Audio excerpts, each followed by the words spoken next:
Hello everybody. I know it's been a while since I did any of the blog for Über Deutschland, but I figured today we'd try something a little different. Instead of just the screenshots, we're going to do like a 10-15 minute video, see if you guys would prefer this, as I can put these out quicker than the actual blog. So as you can see right now, we're just at the start screen. I'm going to pick our old Germany 1900.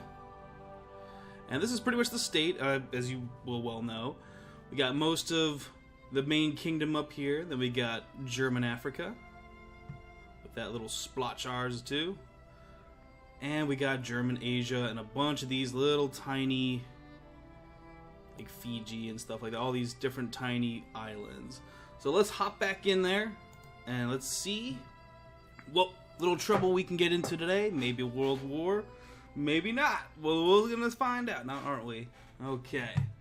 So, right now there's a time bomb going on with Turkey. As you can see, no, we are not taking the side. Looks like communist Turkey, which not something I was expecting, is in conflict with Greece over West Macedonia. Yeah, as I said in the earlier blogs, we're gonna wait for somebody else to pick a side. Chances are this will just fall to the wayside, but if enough nations get on either side and the meter goes up high enough, we can start a world war, the very first world war. Right now, there's only the war between China and its neighbors over Western Hubei. We are still #1 in everything, with at least 1,000 points ahead of the UK, who's in second place. So let's see what we can get into. Right now, I'm just going to go over the top up here. Production. We have tons. I do mean tons. Like, we got automobiles. We got tons of factories going on. We got airplane factories, or aeroplane factories going. Fuel, food, you name it. We are making it. And distributing it around the world, which is one of the reasons why we are just so effing rich compared to everybody else. We didn't really do much foreign investment, production. We're making everything we need. Budget. I put taxes fairly low to try to, make the rebellions not pop up as frequently. And we're making so much money that we can afford to do so. And everything else, our budget, is spend on everything. Education, administration. Nothing in social because we don't really have any kind of social spending set up. We don't have any reforms for that yet. But stockpile, getting as much everything, military spending, you name it. We're doing pretty good. This looks like red right here now, but that's because we're at a pause at the beginning of a save game. After about a few days into it, everything should catch up. Technology. Once bolt-action rifles come into availability, I always go for it first.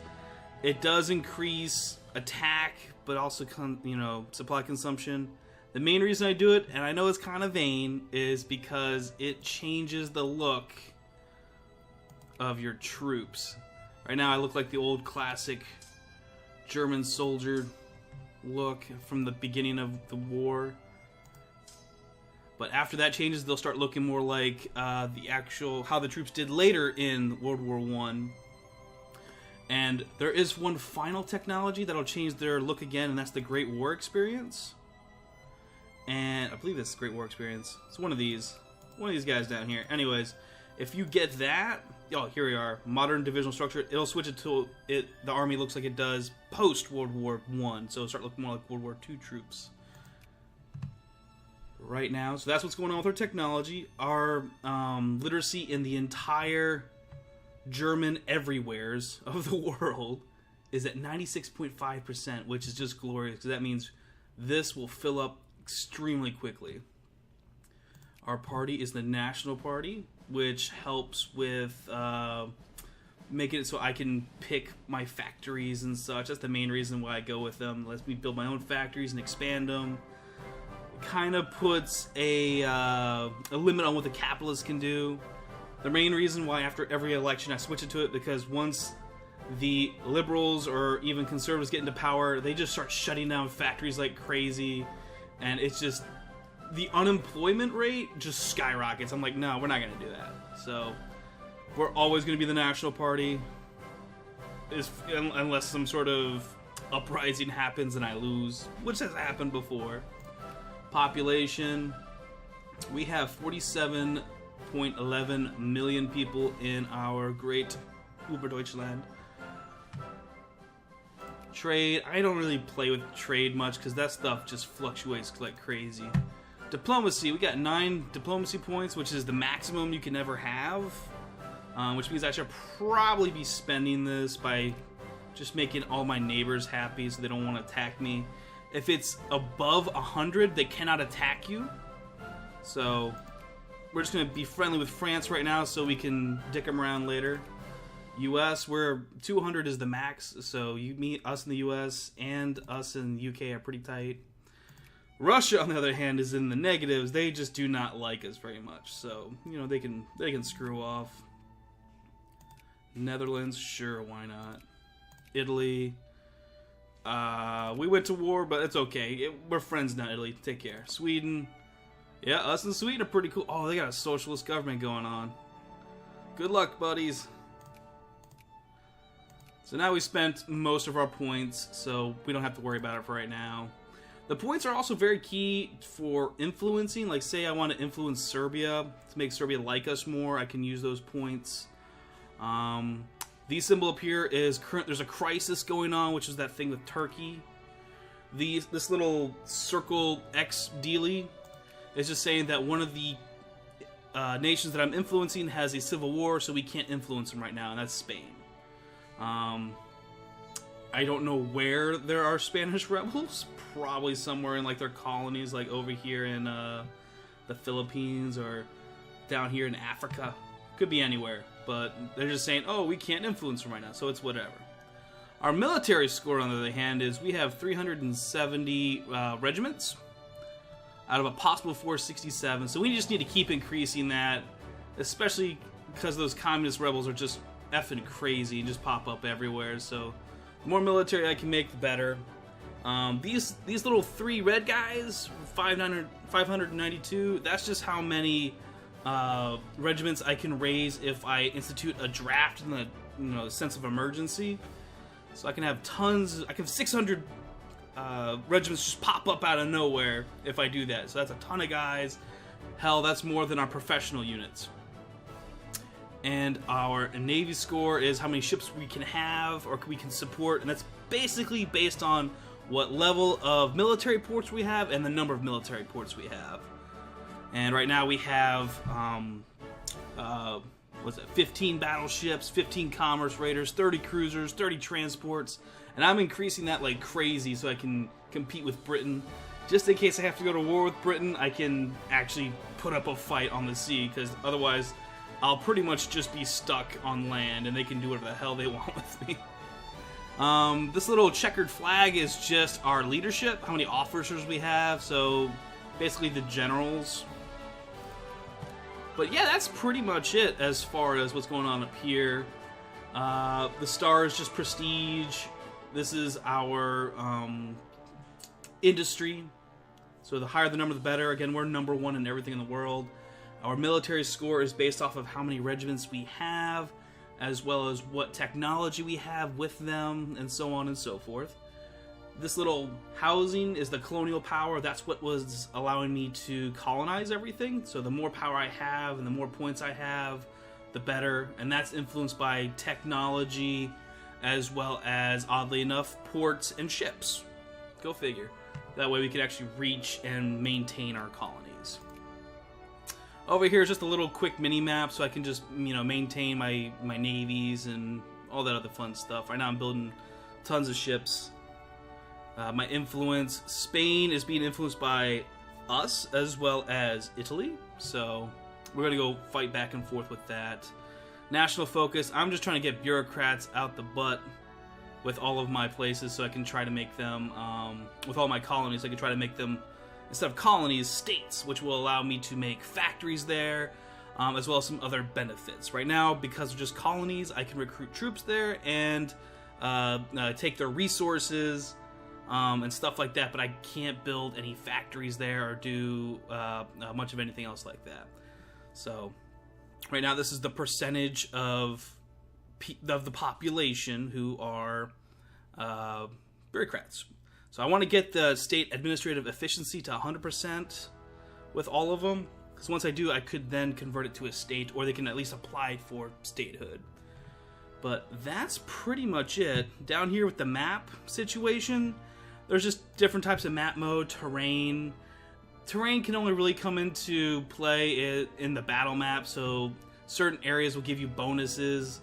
Like if someone attacks us here in Debrecen, or Debrecen, whatever, because there are different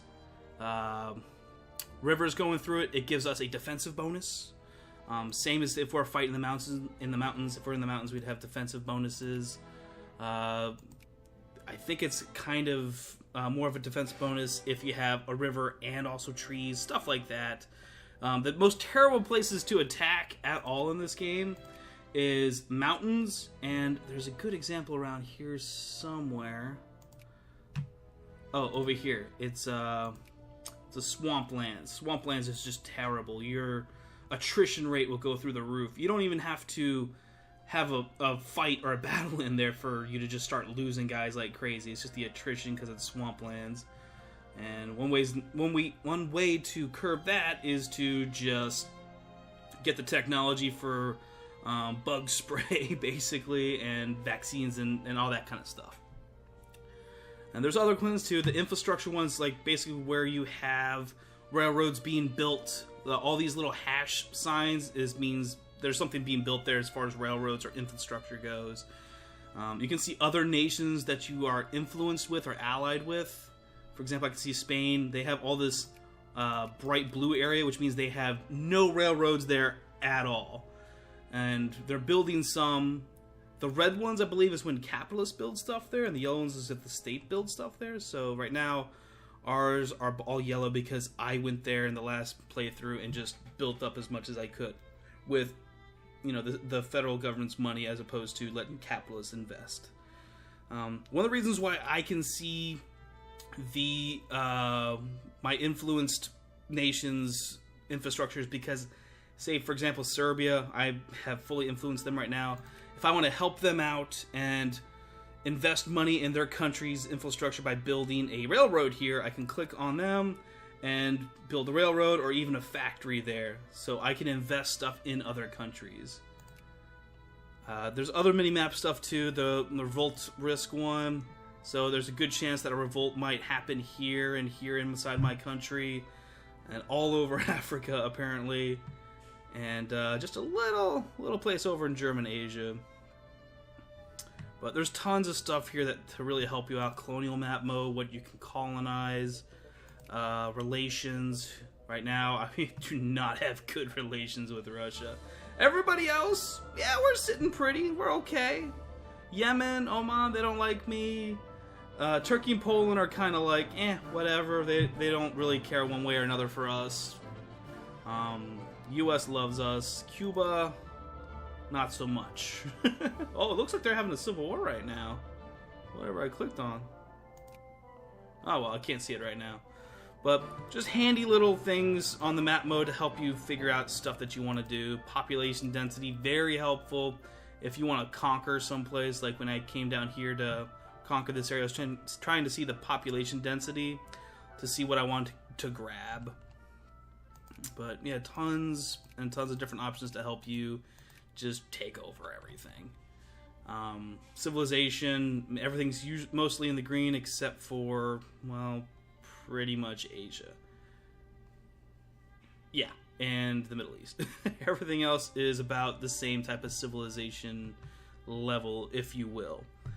But yeah, no crisis. This is where things can pop up that will, could cause a crisis, like what's going on with Turkey and Greece.